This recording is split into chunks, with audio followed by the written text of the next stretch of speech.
Here's the thing. After 13 years of making games and learning about video game development, I am still terrible at scoping.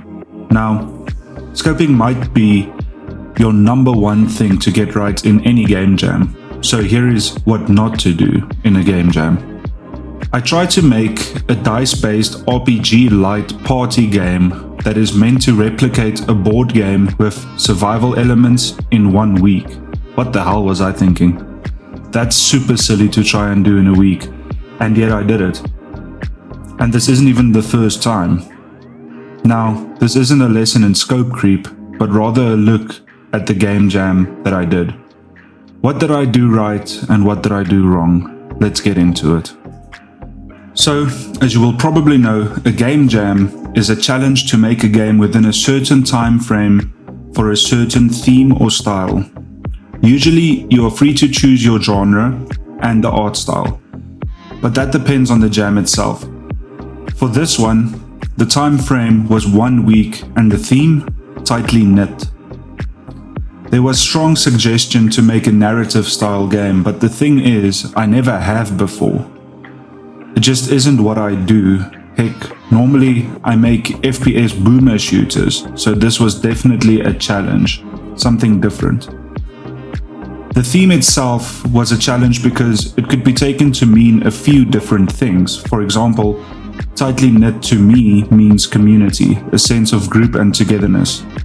But to someone else it might mean something more literal, like a ball of yarn or a sweater. And you can see this diversity in understanding in the submissions, which I think is a great thing. That means it was a good theme to have, albeit a very challenging one for me. Firstly, I thought about making a game about a teddy bear that is unraveling and needs to get home after being forgotten at a children's playground. It would have a backpack with some gadgets and perhaps a ball or a hat or something to use in certain obstacles. The player would then need to guide the teddy back home in a 3D platformer style game.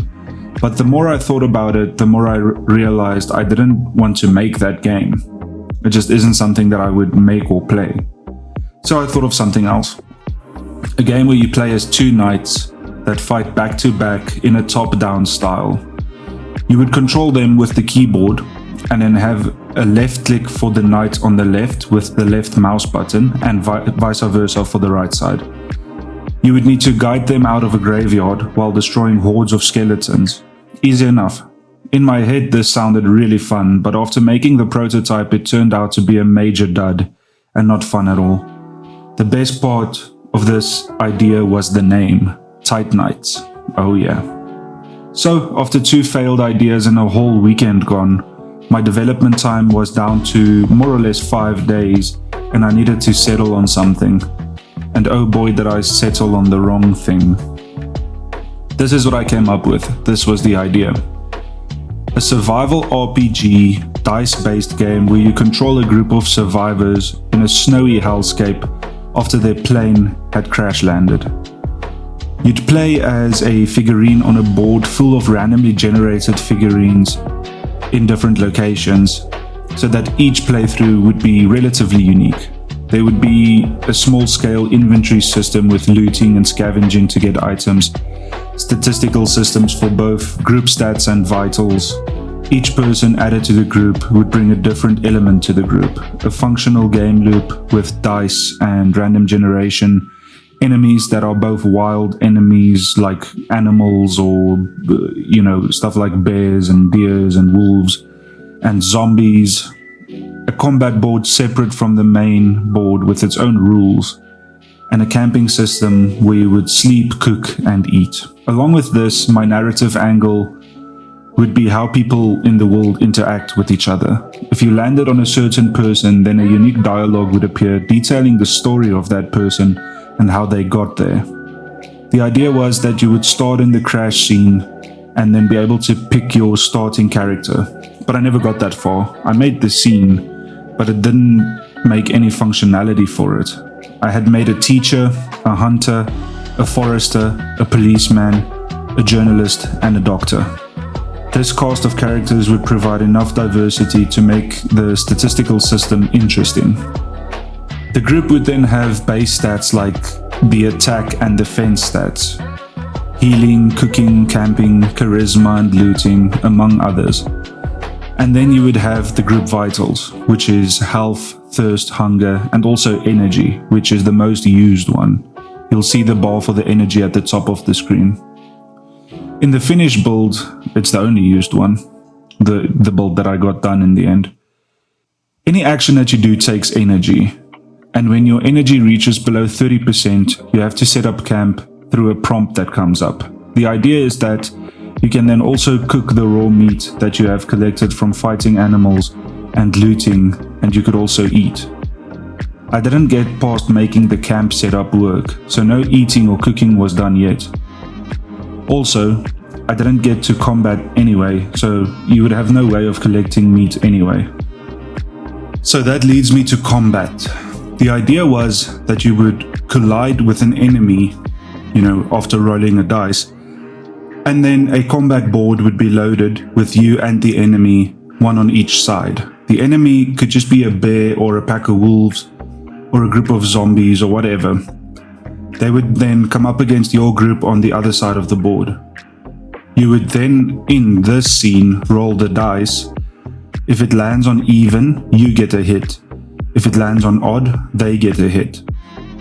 This is a simple but an effective system. The more attack-oriented party members you have, like the hunter and policeman, the more damage your attacks would do. There could also be an allowance later down the line, if I continue developing this, for a sort of critical system with specific group members adding to that critical bonus. There would also be an item bar for using medkits or special items similar to those. If you win in this system, in this combat scenario, you'd get the meat from the animal with a bonus if you have a hunter, or random loot from zombies with a bonus if you have a policeman. This is a simple combat system, but overall one that I like, and I think one that offers quite good fun. It doesn't matter though, because I never got the time to make this system anyway. Instead, right now, combat is just a dialogue option with a generated chance of victory or defeat. If you win, you gain 1 of each inventory item. If you lose the energy you've spent. Pretty boring, but that's all I had time for, unfortunately. And that's how dialogue and actions work too, right now. If you land on a certain figurine, a dialogue box and an action window comes up, allowing you 2 choices. If you land on a person, you can either try to convince them to join you, or you can attack them. The same is true for interactions with objects like cars, trees, bushes, etc. You could either loot option 1 or 2 with a generated chance for success. For example, if you land on a tree, you could try and chop it down or pick some leaves. The idea was that if you had a forester, you'd have a much better chance of chopping down the tree, but I didn't get far enough to implement it that way. So right now there is just a generated chance each time. You also have the option to ignore the interaction and save your energy points. So now you get what I was going for, hopefully. Each interaction brings a different opportunity, with a different member being useful in different ways. Another example would be broken cars. If you have a mechanic in your group, you'd have a better chance to scavenge spare parts. Other members are valuable elsewhere. For example, if you have a cook in your group, then you'd get more quantity of cooked food, and it would cook faster, after camping, I mean. These are all examples of what people could do and how the tightly knit theme was meant to be used. But I ran out of time, unfortunately. So, what did I end up making? Well, basically a very much stripped down version of everything I discussed and wanted to do. I basically built a skeleton, but it has almost no meat on it. Still, I'm pretty happy with what I had made, and even though I failed hard at the challenge, I still think I learned a lot. This is a completely different genre and style of game than I had ever made before, so I'm quite happy to have tried it. I did enjoy it. In my jams, I do all my own modeling, texturing, scripting, programming, layouts, level design, shaders, audio, etc. I do everything basically, bar the post-processing and some other nifty scripts or tools that I use recurringly. I use the Unity standard post-processing stack for post-processing usually because it saves a lot of time. Now, as you can imagine, doing all of my own modeling and texturing and scripting and programming and design and audio and shaders, all of this takes a lot of time. But I just really dislike using assets, especially visual assets. It just feels like I'm sort of making someone else's game at that point. It just doesn't feel unique to me. But I must say, if I did have a better starting point, I might have got more done. So sometimes it is worth it to use assets. And I'm not against using assets. I mean, I have a big asset store that I sell from. So don't take this to mean that I don't like assets. It's just when it comes to my own work, I prefer to do everything myself. Now, to be honest, I actually see a lot of potential in this project. I think it could be a real game in the future. But if I were to ever finish this, it wouldn't be anytime soon. My plate is way too full as it is, and I'm trying to not add any more to it right now. But I think if this is what I can make in a week, what can I make in a month? What can I make in 6 months? What can I make in a year in terms of a game like this? And because it's so different, I think it's attractive. So anyway, what do you think? Is this something that, if fully fleshed out and made to the fullest into a real full game, would you try it? Do you like these kinds of games? Have you ever played anything similar to this? Because I certainly haven't. So let me know your thoughts. I'd really love to hear them. I plan to make a Patreon for Aligned Games at some point, and when I do, I'll have a tier that allows anyone in it to download my game jam effort, and this will be included in that tier.